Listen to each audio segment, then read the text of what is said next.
The views and opinions of this program are those of the hosts, guests, and callers. There is substantial risk of loss in trading futures and options, which you should carefully consider prior to trading. Make sure to subscribe to the Market Talk YouTube channel. You can watch our latest interviews with top market analysts in the country, find bonus content, and much more. It's easy. Just go to youtube.com/@MarketTalkAg and hit the subscribe button. Or you can search for Market Talk Ag on YouTube.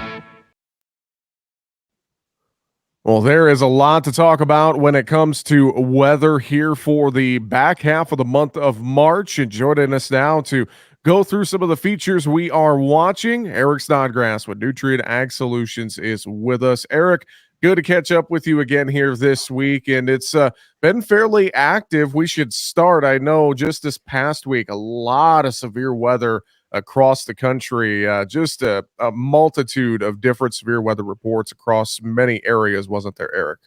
Yeah, back on the 14th, we saw severe storm reports from Texas all the way to Ohio, including several deadly tornadoes.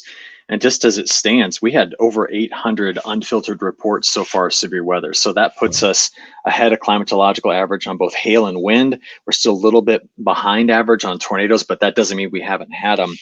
And it just gets us thinking, gosh, well, if we're already making this big push early in the season, what does it mean for the rest of March into April and May and June, which are our busiest in terms of severe weather? But the same system that did that also put down in some parts of the Colorado Rockies 4 feet of snow, and also hit parts of the Southwest with some big snows too.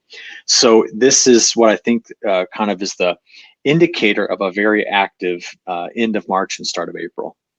Well, thinking about an active end of March, let's talk about what we're looking at for this week ahead. I know many areas east of the Rockies, that spring fever might go away a little bit. We got cooler temperatures and really just a kind of a big cool down here to end the month of March, it sounds like, Eric. Yeah, and it's important for this to be kind of put into context, because if you look back from February 1st until basically today, the temperature ranks throughout much of the primary corn and soybean belt all the way up to the Great Lakes states. I mean, almost everywhere except for the West. Let's just leave it at that. It's having its warmest, end of winter, start of spring. In fact, there's parts of the Mid-South right now that are 200 GDDs above average. That's like a 3-week jump start on spring temperatures. And as you can tell, I'm sure around you, everything's greening up and budding out and getting ready to go. My son even mowed the lawn twice last week. I mean, it's crazy to think about that. But, we have much colder air in place already this morning. There's a freeze warning that gets almost all the way down to the Gulf of Mexico tomorrow morning. That's a very late freeze event that far to the south, which means we're going to probably hit some of the crops down there pretty hard that are going to possibly get some significant damage. And then for most of the rest of March, even into early April, I don't see any sort of a long break back over to mild conditions. Now, the West has mild air now, but it doesn't even last out in the Western US for that long either. So we settle back into a cooler pattern that's going to throw the brakes on everything. And, often hear, growers talk about 2 dates. They always think about 2 dates. They're going to go fast after Easter, or they're going to go fast after tax day. This is a tax day year. Don't go fast after Easter. I think we got cooler air still in place to start that first week of April. Well, and it sounds like for some folks might see some significant precipitation as well. I've been seeing some chatter on social media the last few days that there could be a fairly impactful winter storm to hit the northern plains. Is that true, Eric? What are you seeing right now? Yeah. So let me rephrase that. Starting back in January, I got asked on a radio interview from a station called WILL. It's right here in Champaign. It's an NPR affiliate. A guy named Todd Gleason says, Eric, what do you want? Like, if you could dial up, I said, I want a big March blizzard.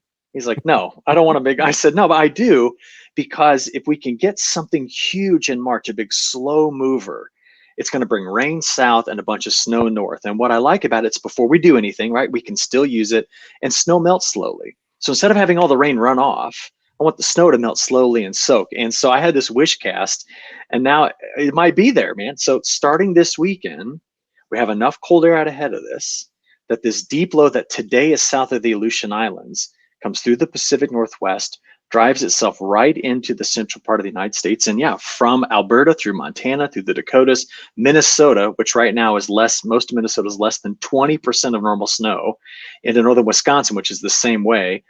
there is the chance there now in the models, there is a 50% chance of better than 6 inches and a 40% chance of better than a foot.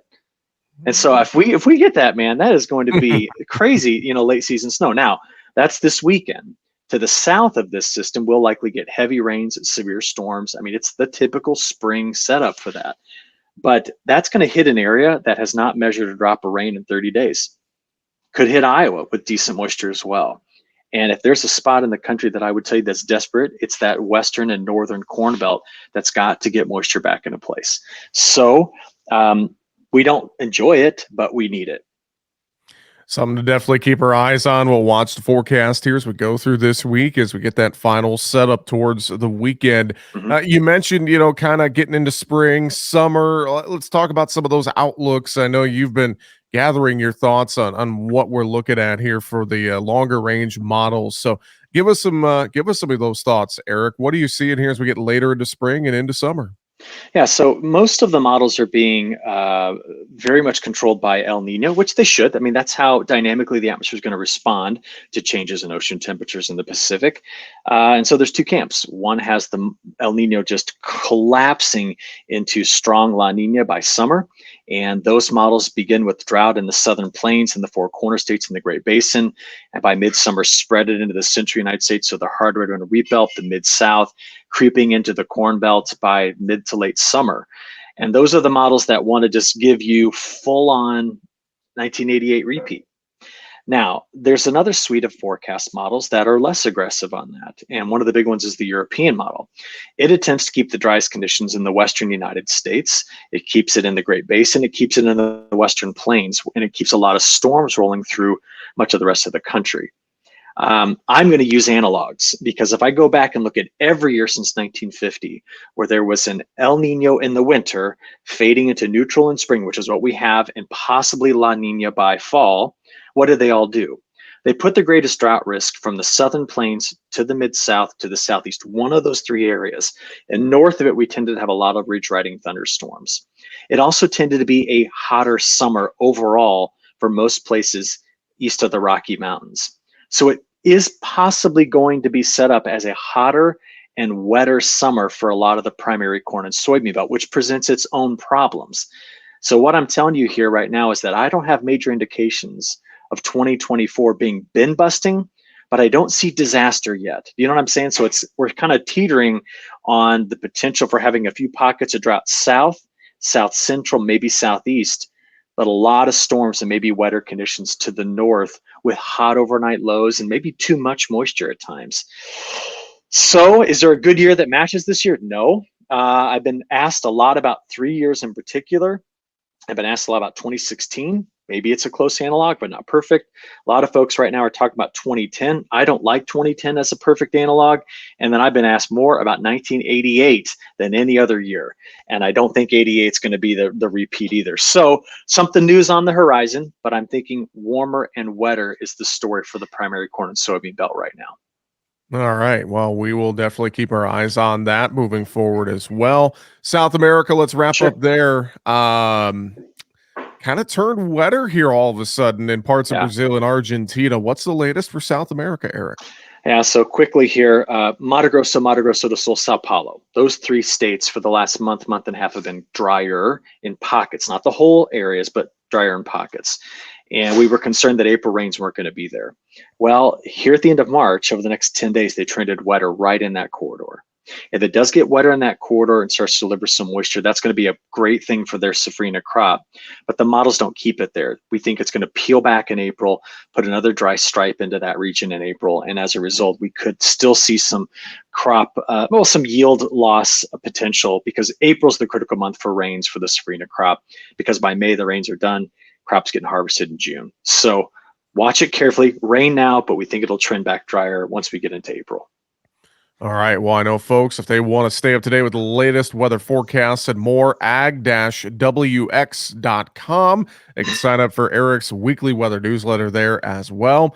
Eric Snodgrass, Nutrient Ag Solutions. Always good to talk with you, sir. Have a great week. We'll talk to you next week. All right. Sounds good.